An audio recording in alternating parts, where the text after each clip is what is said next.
Pemerintah Provinsi Kalimantan Tengah membentuk tim khusus untuk membentuk atau mengawasi pelaksanaan makan bergizi gratis atau MBG pada Senin 17 November 2025. Tim khusus untuk membantu program MBG itu tak hanya di tingkat provinsi, tapi juga di kabupaten kota.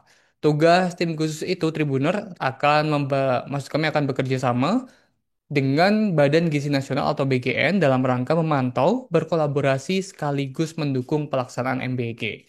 Untuk informasi lebih lengkapnya terkait Pemprov Kalimantan Tengah yang membentuk tim khusus untuk mengawasi berjalannya program MBG ini akan dilaporkan lebih lengkapnya oleh reporter kami dari Tribun Kalteng, rekan Ahmad Supriyandi. Rekan Ahmad Supriyandi, silakan dengan laporan Anda. Ya, baik, terima kasih Alvin dan juga rekan-rekan. Ya, selamat siang Tribuners dimanapun Anda berada. Betul sekali dapat saya laporkan dari Palangkaraya, Pemprov Kalimantan Tengah membentuk tim khusus untuk mengawasi pelaksanaan program makan bergizi gratis atau MBG. Hal itu disampaikan Asisten Perekonomian dan Pembangunan Sekda Kalteng, Hepson Beaden, yang mengatakan bahwa Pemprov juga terlibat dalam pengawasan program makan bergizi gratis tersebut. Adapun bantuan yang bisa diberikan dari Pemprov yakni bisa dari Dinas Kesehatan serta data-data kondisi di lapangan. Herson mengatakan tim khusus untuk membantu program MBG itu tidak hanya di tingkat provinsi, tapi juga di tingkat kabupaten dan kota. Tugas tim khusus itu nantinya akan bekerja sama dengan BGN dalam rangka memantau berkolaborasi sekaligus mendukung pelaksanaan MBG. Meski begitu, tidak adanya kantor perwakilan BGN di Kalimantan Tengah menyulitkan pemerintah daerah untuk berkoordinasi jika terjadi masalah pada program MBG. Menanggapi hal itu, Kepala BGN Regional Kalteng, Elisa Agustino, mengatakan bahwa masih memungkinkan BGN akan membangun kantor perwakilan di Kalimantan Tengah. Elisa juga menyebut bahwa BGN merupakan instansi yang masih baru sehingga struktur di daerah masih belum lengkap. Adapun untuk zona Kalimantan, baru ada kantor pemenuhan pelayanan gizi yang dipimpin pejabat eselon 3. KPPG tersebut membawahi 5 BGN tingkat regional termasuk Kalimantan Tengah. Baik Tribuners, mungkin itu yang bisa saya laporkan. Saya kembalikan ke Alvin dan juga rekan-rekan di studio.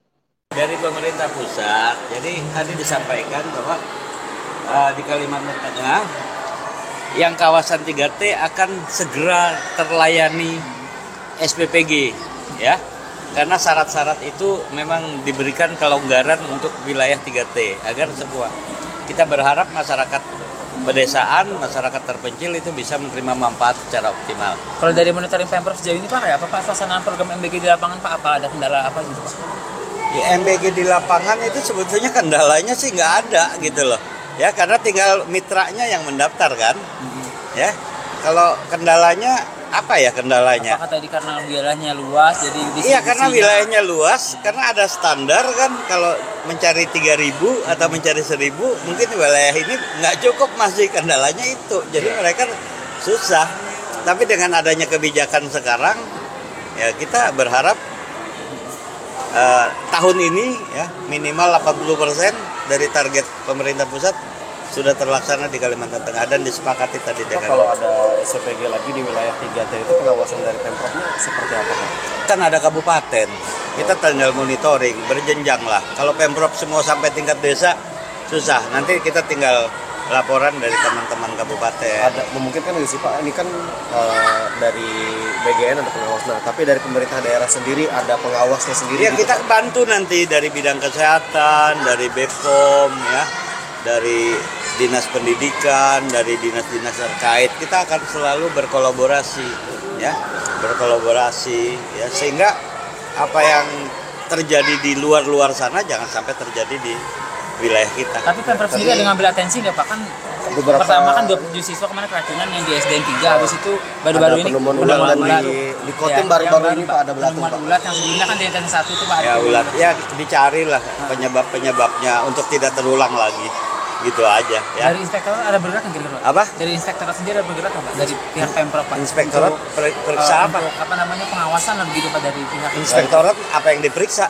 Mungkin kayak penggunaan anggaran atau apa dilibatkan nggak sih Pak? Kan itu kan APBN. BN Pak. Iya, inspektorat nggak meriksa ya. Jadi apa bisa terlibat di mana Pak? Ya kita terlibat Pemerintah dari daerah. pengawasan, yaitu bantuan lah dari dinas kesehatan, dari BPOM ya, dari data-data kondisi real di lapangan itu Mungkin aja. kan nggak sih Pak itu dibuat tim khusus Pak untuk Kita punya tim. khusus Sudah untuk ada tim pengawasan moneter. tim Pengawasan untuk kapan itu Pak? tim Satgas makan bergizi gratis. Kan tingkat provinsi dan kabupaten punya semua. Ada tim. Tugasnya apa nih Pak? Tugasnya ya bersama-sama dengan BGN dalam rangka kolaborasi, memantau, segala macam, menyupport gitu aja. Ya. BGN ya, dalam hal ini regional Kalimantan. Ya bisa bekerja sama, meminta tolong tindak lanjut gitu, intervensi karena sudah lewat gitu. Apakah benar berat badan ya? Jadi nanti di situ ada standarnya. Apakah nah itu untuk memantau ya. Tetapi untuk yang ibu hamil. Nah, ini adalah bagaimana makan bergizi gratis ini dapat menjadi pengungkit pertumbuhan ekonomi di daerah. Kurasikan berbagai resource yang ada. Yang terakhir adalah strategi belanja negara yang berorientasi pada produk pajak. Bukan berarti semata-mata pajak dinaikkan Bapak Ibu, tetapi bagaimana kita mengidentifikasi Acara diskusi ini ya, dan ini merupakan ya, ada uji petik. Kayaknya boleh ya. Iya. Nah itu mungkin nanti perlu koordinasi mengenai pemantauan makanan ya, pemantauan makanan. berkaitan dengan infrastruktur logistik, kerjasama dengan vendor, kemudian pengadaan jasa pangan dan Bantuan dana BOK itu yang ibu hamil kurang energi kronis yang punya masalah gizi yang tinggi. Nah, dari berbagai data yang kami miliki, ini 83% ya mengenai rata-rata proporsi pendapatan TKD dibandingkan dengan pendapatan daerah. BGN ya, dalam hal ini regional Kalimantan. ya bisa bekerja sama, meminta tolong tindak lanjut gitu, intervensi karena sudah lewat gitu. Apakah benar berat badan ya? Jadi nanti di situ ada standarnya. Apakah nah itu untuk memantau ya. Tetapi untuk yang ibu hamil. Nah, ini adalah bagaimana makan bergizi gratis ini. Download Tribun X sekarang. Menghadirkan lokal menjadi Indonesia.